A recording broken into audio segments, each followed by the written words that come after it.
The following is a Hoop Ball presentation.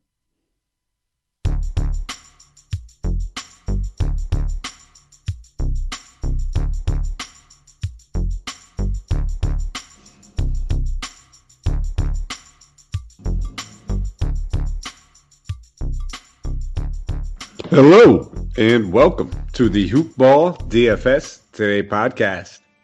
I am your host, Mike Patra, flying solo for this wonderful little Monday 7-game card that we have going on. It is a start of a new month, March 1st. We got some nice action to get into, so it's going to be a relatively quick show. As you guys know, anytime it's a solo show, these things tend to breeze by just a little bit, ever so fastly. Simply because I have no one to argue with, no one to tell me my plays, my calls may be terrible, like some of them may be, and nobody to say, hey, I agree with you, which, if I was on with Santino, we all know that wouldn't be happening very often nonetheless. Before we jump into anything, just a quick shout out to our presenting sponsors, mybookie.ag. If you guys haven't checked them out, head over there to mybookie.ag, guys. Check them out. It is the number one, the best bookie on the market. Only place I trust. Only place I give my money to. And when I say give my money to, I expect it to be temporarily because I plan on getting it back. And the number one way you can get some free money from my bookie is on your initial deposit when you head over there. When you sign up, use that promo code HOOPBALL. You get a deposit of 50% on $1,000. So you put in $1,000, they give you $500. You put in $500, they give you $250. It's free money to play with.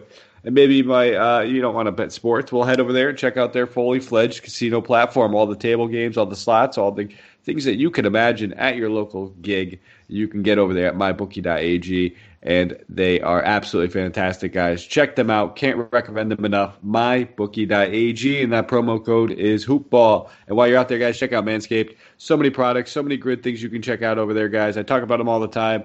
I'm going to give it all the time. I got to give the shout out to the Perfect Package 3.0. It's fantastic, guys. Head over there. It comes with a little bit of everything. You get the Lawnmower 3.0. You get the conditioner. You get the toner. You get the travel case. You get the T-shirt. You get the boxers. You get a bit of everything.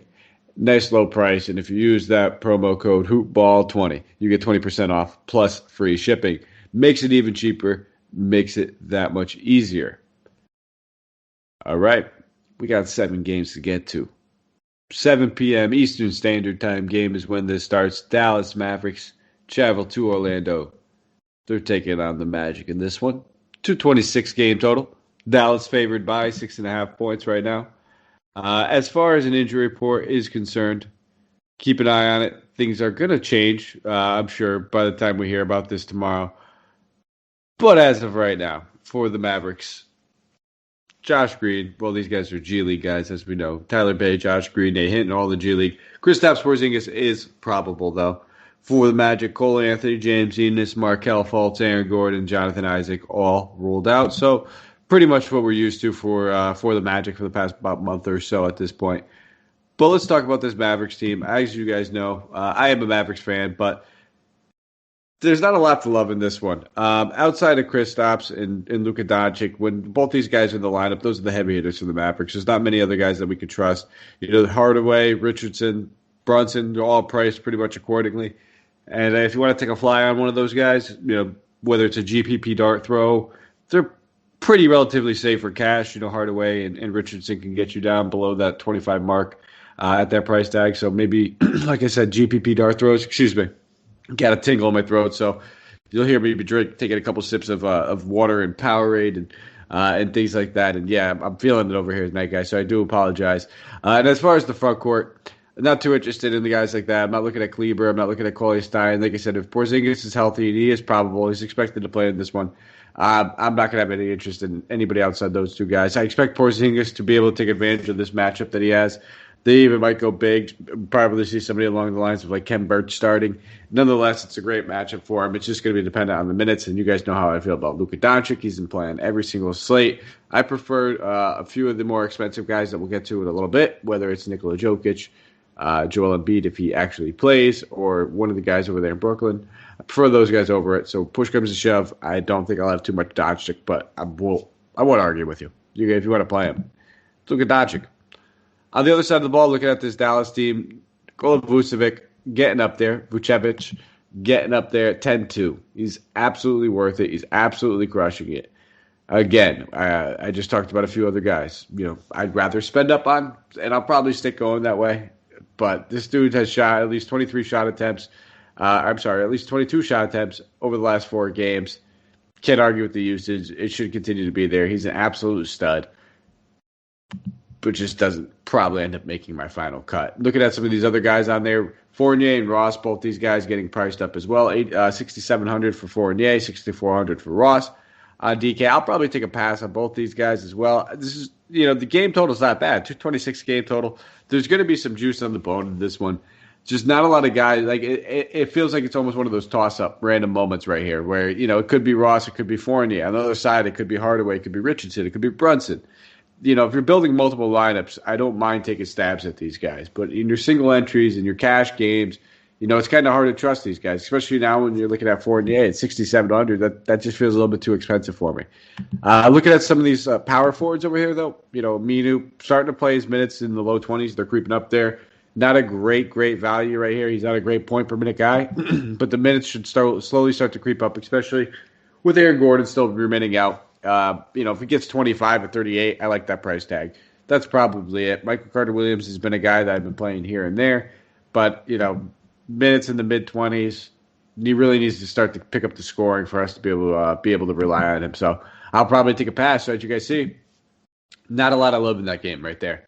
The theme of the next game, it might not be too much different.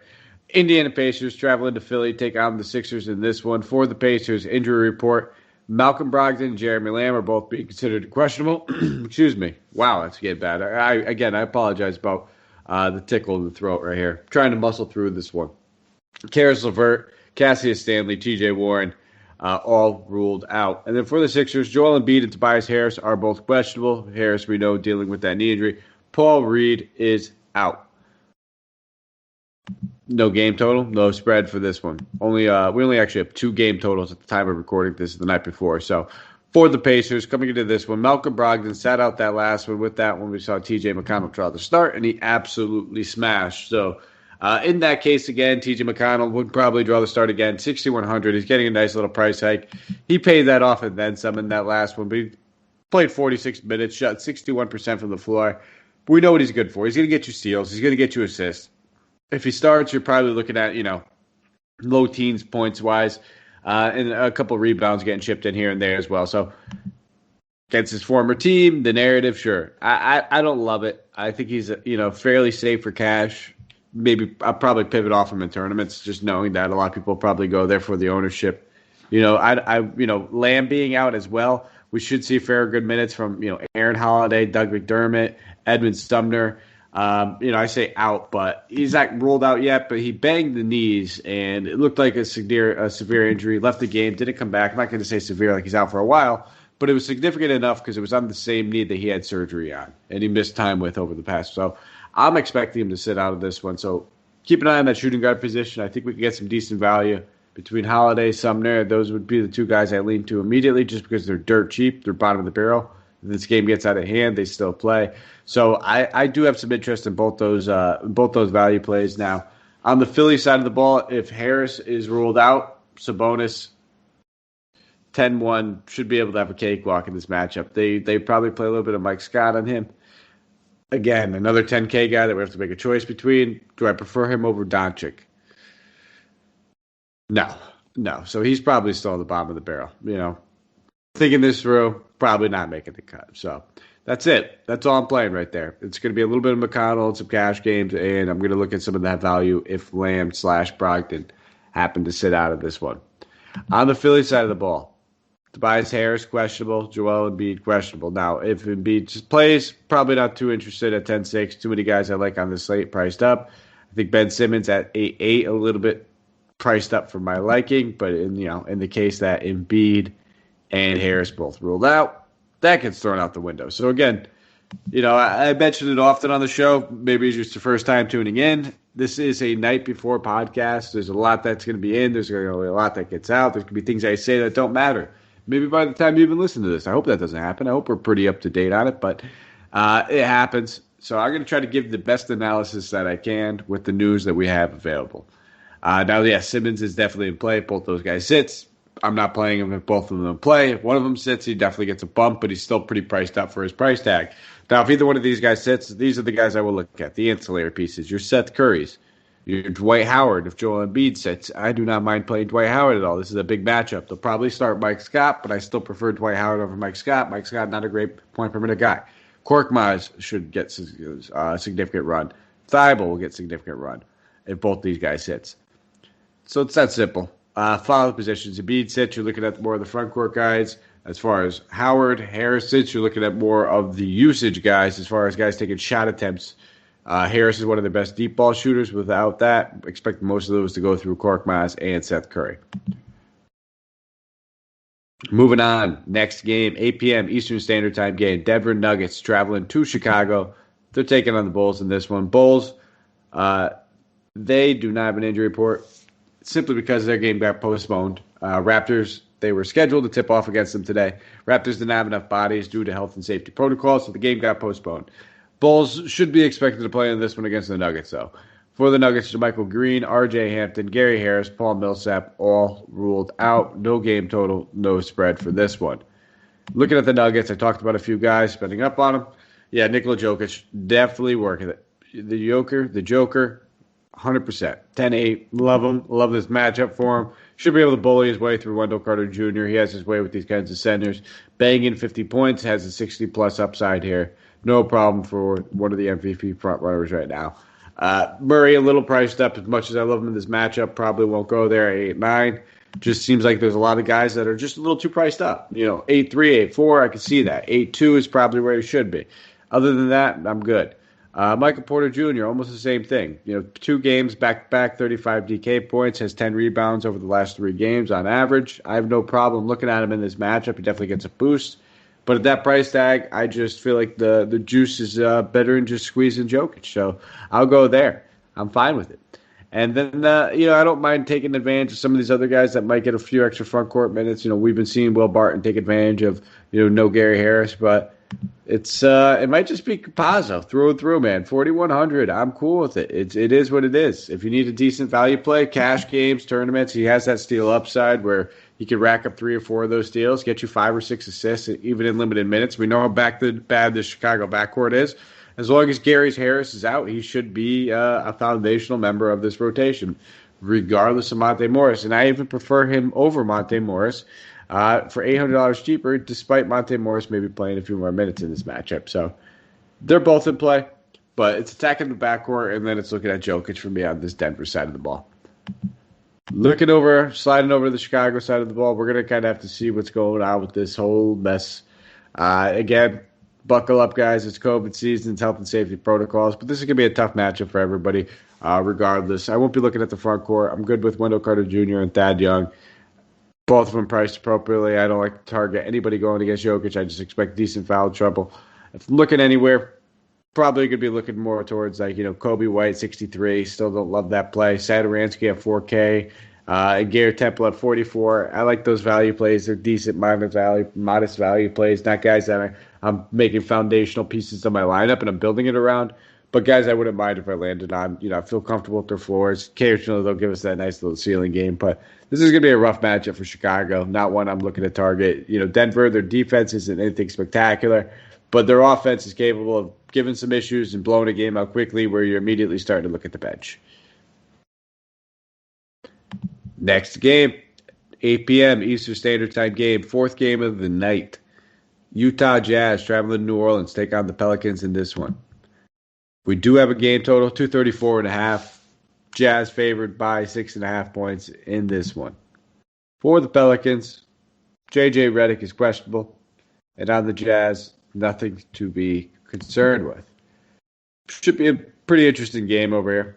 Mike Conley rested in that last one. He's expected back. So we can expect Joe Ingles to slide back in that bench role. Obviously, that's going to affect the usage of a guy like Mike Conley and Ingles himself. So, whenever we see that happen, keep an eye on it. Conley sits. We can look at both those guys. I generally prefer to play Clarkson when that happens. Conley at 6,500. Very close price tags between him and Clarkson. I definitely prefer Conley. Probably one of the first guys I'm going to look at. Wouldn't mind looking at a guy like Rudy Gobert. We always talk about trying not to target guys going against Steven Adams, but we're not targeting Gobert for his offense. It's for his his rebounding and his defense and everything else. Should be able to protect the paint. They're going to need as much as him as possible going against Zion. Tough matchup should be for him overall, but at 7,400, that's that smack dab Rudy Gobert price. We're cool with it. We feel comfortable with it. So I don't mind Conley, don't mind Gobert. 8,600 for Mitchell. It's contrarian play. I do prefer Mitchell in this matchup over some of those other guys that we talked about. Being those other $8,800 to $8,900 price tag guys. I do prefer Mitchell over them. And that's it for me. I don't think I'll go to O'Neal, Favors, or Bogdanovich in this one. I think there's better guys around that price tag if I even land there. Sliding over to the New Orleans side of the ball over here, we got some decent things to look at. Lonzo Ball has just been shooting the ball outstandingly throughout the season. It just continues. Struggled in the last one, but the three-point attempts have been there. That's the most important thing. Over the past two games, he's taken 22 three-pointers, and that is coming from a total of about 31 shots. So if he's expanding his range, expanding his game, I do like him. If they have a hope to stay in this game and it's competitive, they're going to need to be able to shoot the three ball. So I'll be looking at Lonzo, and I'll be looking, Zion. I want to say 9K is a little bit too expensive, but the dude's just been balling out. He's basically just been an absolute stud for the past about 3-4 weeks now. Something flipped. The switch is on, and he's comfortable. He's been basically a smack dab 50 DK point floor, feels like for the past 4 or 5 games. So, 9K, that's a solid price tag. We'll take that. Tough matchup going against Gobert, but this is going to go one of two ways. He's either going to struggle or he's going to smash it. So, looking at Zion, I think he makes sense in tournaments. I don't think a lot of people will go to him knowing that it's a big man, it's going against the Jazz, but this is a matchup he can really take advantage of Gobert. As good as Gobert is on defense, Zion might just be a little bit too quick for him. It's just that simple. So, don't mind looking at Zion in tournaments. Probably wouldn't trust him in cash. I think Lonzo's available for both of them. And then Josh Hart should be looking at a decent bounce back game. 5K, don't mind checking him out. Shot over 8 in that last game, but with Josh Hart, we're looking for the rebounds. He gave us 9 last game. He hits 4 of those shots. All of a sudden, we're looking at 25 to 30 DK points. So wouldn't mind him looking at that at 5K. All right, about halfway through. 3 games left. 8:30 Eastern Standard Time game. Brooklyn Nets traveling to San Antonio. Take on the Spurs in this one. For the Nets, Spencer Dinwiddie, as we know, and Kevin Durant, both of them ruled out. Dinwiddie's done for the year. Kevin Durant out until at least the All-Star break. Reggie Perry is out. Timothy Luwawu-Cabarrot and Jeff Green are questionable, while Tyler Johnson is probable for the Spurs. Rudy Gobert, Devin Vassell, Quinndary Weatherspoon, Derek White all ruled out. Kendall Johnson is questionable, and it is simply due to conditioning. Coach's decision, post-health and safety protocols, reconditioning. It's just from simply sitting out. I would probably expect them to play. If anything, it would just be limited. Not a DFS option for us nonetheless. No game total, no spread. For the Nets, Kyrie Irving expected back in this one. Obviously, we could look at both these guys. James Harden's been an absolute stud. I talked about it. I probably prefer Jokic. I don't mind James Harden. Both these guys are looking at triple doubles on a nightly basis. Both of them have 40 actual real life scoring upside. Sign me up. That's what we're looking for. Those are the guys that we want to spend up on, especially in your tournaments. You want to win. You don't play a tournament to finish in 1,000th out of 10,000th place. You're playing these GPPs because you want to get in the top percentage, so you want to go for these upside guys. And I like Harden's upside in this matchup. I like him on this slate, and I like Jokic's. It's that simple. Wouldn't mind Kyrie if you wanted to save the 1,900. You wanted to get off Harden. Wouldn't mind it whatsoever. Kyrie's a great option as well. Anybody else on this team? Gets a little tougher. If Jeff Green's ruled out, we can look at DeAndre Jordan and be a little bit more confident that he'd probably play closer to 30 minutes. If Jeff Green plays, we probably don't do that. That's it. But it's all I'm really looking at. It's that simple. Sliding over to the San Antonio side, DeMar DeRozan back in the lineup, and shout out to him coming back after something that was probably extremely tough for him to deal with, and just absolutely balled out in the last one. Shot 11 of 18 for 32 points, 11 assists, put up 54 DK points. Now, is he going to come back and do the same thing in this one at 8,400? I'm not going to find out. I don't want to spend that price tag. As much as I like him, as much as I think he's going to have an absolutely fantastic game, and as much as I think he could, I think it's a little too expensive for some of these other guys. Now, if you're doing a little game stack, sure, why not? But I don't know if they have the firepower to hang in here. I don't think they have the scoring. It's that simple. Brooklyn's going to put up points, and their defense is, not great. It has been improved, but doesn't mean that the Spurs have enough to keep in touch with them. I don't think that's going to happen. So I'll probably pass on most of these Spurs guys. If I'm looking at anybody, it'd be guys like, Patty Mills and some of these ancillary guys that in limited minutes we could expect to see it. That's it, though. Just maybe a little Patty Mills action. I can see Aldridge at 62. That's probably it, though. And that's really even pushing him. Who really trusts Aldridge nowadays? 2 games left, 9 p.m. Eastern Standard Time. Cleveland Cavaliers traveling to Houston take on the Rockets in this one. No game total, no spread for the Cavs. Matthew Dellavedova, Andre Drummond, Kevin Love, Larry Nance Jr. all ruled out. C.D. Osman is questionable. Rockets have yet to release their injury report. So we'll have to keep an eye out for that one. For the Cavs, Jared Allen coming at 8,500 now. If you have the money, sure, not going to knock you or spend it. I mean, we're talking about a game where this dude just put up 61 DK points against this team, which feels like less than a week ago. Actually, almost right on the dot, almost exactly 1 week ago. Shot 10 of 11 in that game, but let's be real. They cannot defend a center. They can't do it. They don't have the bodies for it. All they have is Justin Patton, PJ Tucker. Neither one of those guys are big enough to hang with Jared Allen. He should just be able to rim run, have his way with this team. I'm expecting big things again. 85 is extremely expensive to spend, but we've talked about it. It feels like a weird pricing night. We're getting a lot of guys in that low 5 range, a lot of the guys in that high 8 range, and compared to some of these other guys that you've heard me mention say I don't want to play, I do prefer Allen over most of those. Colin Sexton, 7,500. Fair price tag. I just don't think unless this game could be an overtime game, it kind of feels like it has the making. We don't have the game total of the spread, but I can easily see that happening in this type of game atmosphere. Outside of a game stack, I don't really feel like I'm going to end up with too much Sexton at 7,500. Fair price tag. It's a fair matchup. I just don't know how much actual value that is. And the same could be said for Garland in that same vein. Okoro at 5K, just a rock solid guy that we could just play when we land on. I'm not a guy that we're going out of our way to get in there. Again, limited ceiling, but the steals are there on a night in and night out basis. So are all the defensive stats. We get some blocks here and there. He just chips in so many different ways where he's never really crushing you, but he's probably not going to be the guy that's necessarily winning you a tournament either. So don't mind looking at him. Taurian Prince is back in that starting lineup, is back. He could be back inserted into that starting lineup at 4,100. Wouldn't be expecting necessarily a full workload out of him, but I do expect him to play at least probably about 24 minutes, especially if Osman's out. They're going to be struggling to find some bigs there at that 4. So I wouldn't mind looking at Prince. So for me, it'd be Okoro, Prince, Allen. That is it. Maybe a little bit of Sexton here and there. Probably no Garland. On the Houston side of the ball, this is going to be a good one. I like this one. Looking at Victor Oladipo, sat out Sunday due to the rest and the maintenance. It's a back-to-back. Should be expected to go in this one, 7,700. I'm all over him. I'm going to be playing plenty of Victor Oladipo. I'm expecting a big game from him. John Wall, we'll have to monitor his news, knowing that he played in tonight's game, knowing I'm recording this the night before. Decent chance he could sit out on Mondays, knowing it's the second half of a back-to-back. So fire up some Oladipo at 7,700. Great matchup, great spot, great price tag, all over it. A couple of these ancillary guys that we can expect to pick up some of the ball handling, some of the usage. Eric Gordon, 63. That's a fair price tag. Don't mind him. Makes a solid pivot over Oladipo, who I'm sure will be much higher owned. You can look at Sterling Brown. You can look at Nwaba. Both these guys will play a few extra minutes. Probably prefer Nwaba just because he's just a little bit more confident. Brown, cheaper if you need the $500. Sure, why not? Tucker, no usage really in there. I don't see myself going to him too much. But then there's House and Tate, 57, 5,900. Again, I talked about this.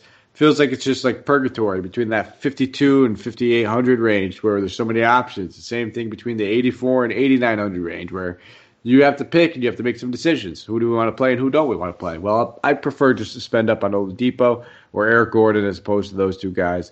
Probably where I'm going to draw the line. Again, keep an eye on this. We're going to have to see. The decision has not been made yet on whether John Wall is going to play or not. But giving you the breakdown just so we can prepare either way and be ready for that. Final game of the night. Charlotte Hornets traveling to Portland. Take on the Trailblazers. Hornets have yet to release their injury report. They're on the second half of a back-to-back. For Portland, Zach Collins, Harry Giles, C.J. McCollum, Yusuf Nurkic, all ruled out for this one. No game total, no spread. We're going to be spending some money in here, and we have to watch some injury news. Gordon Hayward, he was pretty much probable all day long, and about an hour and a half, 2 hours before tip, he was downgraded to out. So we'll have to monitor him. He's 7,300. He was dealing with that hand soreness. It was second half or front half of the back-to-back. Decent chance he suits up for this one. 7,300, no issues going with him.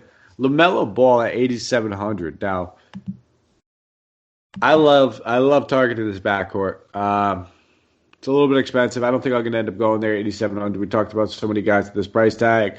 Now, if you're looking for a contrarian play on this slate, I think it's going to be Terry Rozier. Now, he's the guy that 8K, it seems crazy, $700 difference. Looking at his game logs, a lot of people aren't going to want to go there. I just think that he is a fine guy to play in this matchup.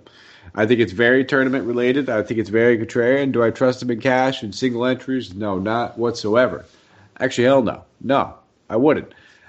But in your tournaments, you're building multiple lineups. You want to try to differentiate yourself and get some exposure to a guy you're not expecting to have a ton of ownership who has plenty of upside.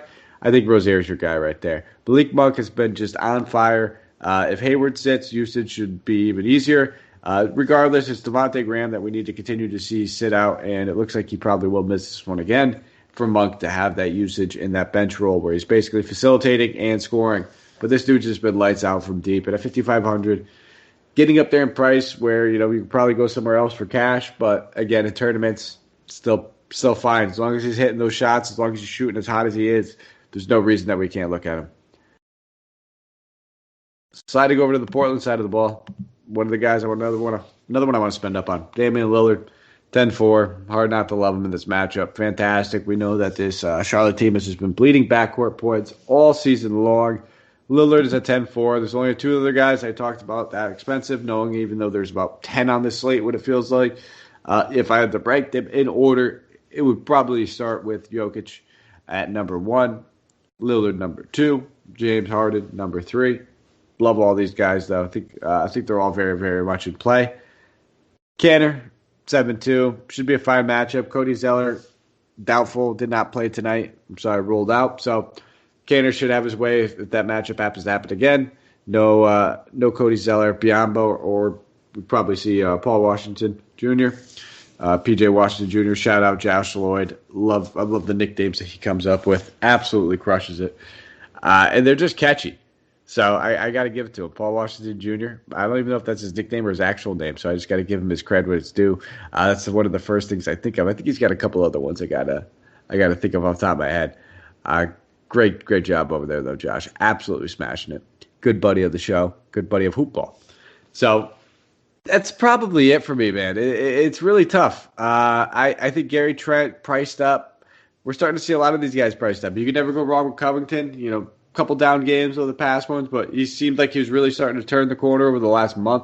Started playing like a top 30 player that we were expecting him to.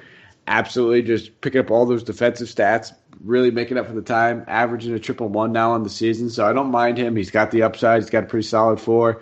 A lot of people are going to go Derek Jones Jr., but I just prefer Covington for only $200 more. Simons at 3,300 I think makes for an excellent value play at any point in time, knowing that he's got a pretty secure bench roll. He should be getting plenty of shot attempts. So that's just very cheap for a guy that, could turn out 20. And if he gets you 20 at 33, we'll take that any day of the week. If you're putting him in there, that means we're getting other studs. And that is probably it. Not really looking at anybody else. So Lillard, Covington, a little bit of Simons. Maybe some Canner if you end up falling that way. But that's it. I'm probably going to spend up at most of my point guard spots on tonight's slate and then get my value in the forward position. But that's all I had for you guys. I tried to make it a little quick for you. I'm sorry that I'm losing the voice. The voice is gone. Throat is sore. The throat is dry. I'm running solo. It's a quick one. It's a 7-gamer that we just banged out. I say we, and I mean me. If you have a minute, you want to give me a follow on Twitter, you can find me at Mike Apotria, MikeApotria. Give us a thumbs up, rate, and review if you have a moment. Wherever you're listening, Apple Podcasts, Stitcher, Spotify, iHeartRadio, YouTube, wherever it may be. Much appreciated, guys. It means a lot to me. I know it means a lot to Santino. It means a lot to everybody on the team when we see that stuff. It allows us to get better. We get to see the things that you guys want to see done differently. Maybe it's more information on this. Maybe it's less information on that. And then we just get to get the thumbs up and the, hey, you guys are doing a great job, which who doesn't love hearing that? We'll be back tomorrow, though. I'll have the night off. It'll be Santino. It'll be Will. You get to hear those two guys go back and forth and bicker and banter and give you guys some great plays. So, as always, thank you for tuning in. Let's go crush some tournaments.